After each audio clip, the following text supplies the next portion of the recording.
Bismillahirrahmanirrahim. Assalamualaikum warahmatullahi wabarakatuh.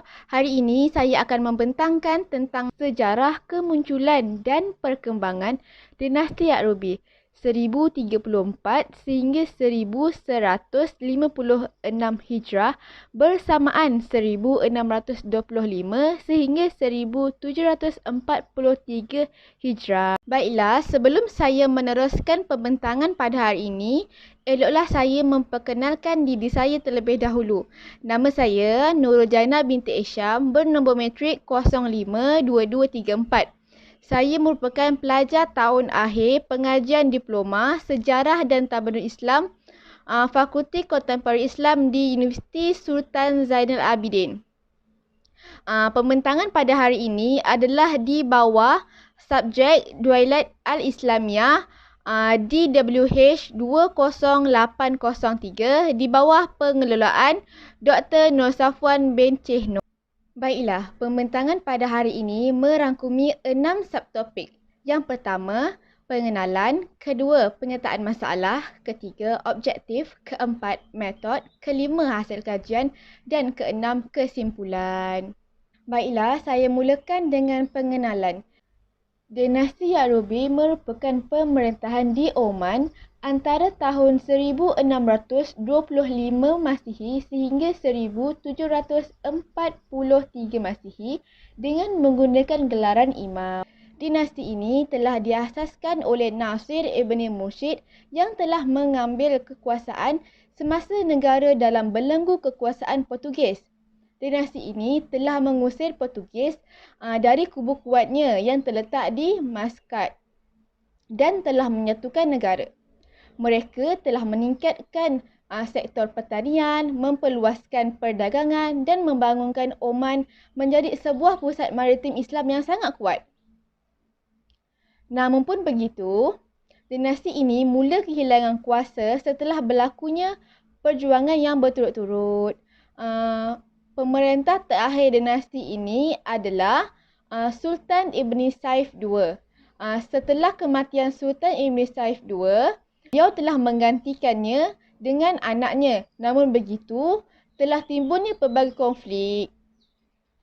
Antaranya adalah konflik perang saudara. Dinasti ini telah jatuh pada tahun 1712 akibat daripada konflik perang saudara yang berpanjangan. Baiklah, saya akan teruskan dengan pernyataan masalah. Pernyataan masalah dalam kajian ini adalah tidak banyak modul kajian mengenai kerajaan kecil Islam, terutamanya kerajaan Ya'rubi. Kedua, tiada satu pun modul yang lengkap dan terperinci untuk dijadikan bahan bacaan maupun rujukan mengenai dinasti Ya'rubi. Oleh itu, kajian ini akan membangunkan satu modul yang lengkap untuk dijadikan sumber bacaan dan sumber rujukan kepada para pengkaji atau pelajar sejarah tentang kerajaan Ya'rubi. Objektif kajian ini adalah yang pertama, kajian ini bertujuan untuk mengenal pasti kewujudan dinasti Ya'rubi. Yang kedua adalah kajian ini juga bertujuan untuk mengetahui punca berlakunya perang saudara sehingga menyebabkan keruntuhan. Yang ketiga adalah kajian ini bertujuan untuk membangunkan satu modul sejarah yang lengkap bagi dinasti Ya'rubi. Kita beralih pula kepada metod yang digunakan semasa menjalankan kajian ini. Metod yang pertama adalah kaedah pengumpulan, iaitu kajian ini menggunakan instrumen mengumpulkan data daripada sumber internet. Kedua adalah kaedah kualitatif, iaitu melakukan penyelidikan dengan menggunakan e-book yang berada di internet.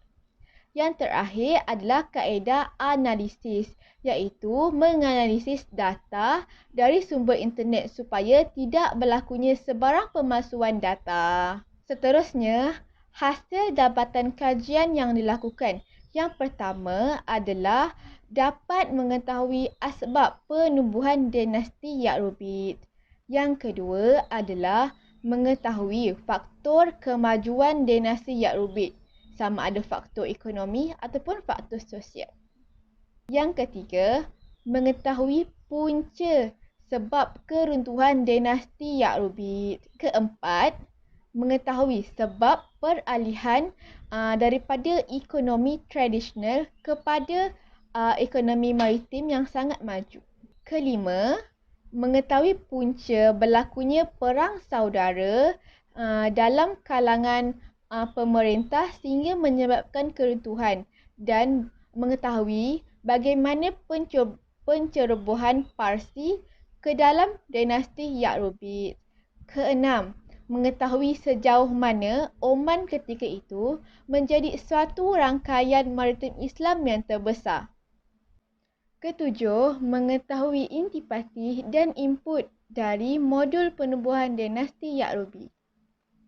Kesimpulannya, kajian ini dapat menghasilkan satu modul yang terperinci untuk para pengkaji sejarah dan pelajar sejarah supaya dapat dijadikan sebagai bahan rujukan yang lengkap bagi mengkaji kerajaan-kerajaan kecil Islam, terutamanya dinasti Ya'rubid.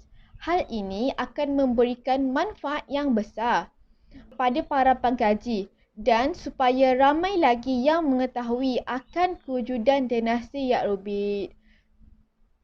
Hal ini akan menjadikan bangsa Islam lebih menghayati sejarah-sejarah penubuhan kerajaan-kerajaan kecil Islam.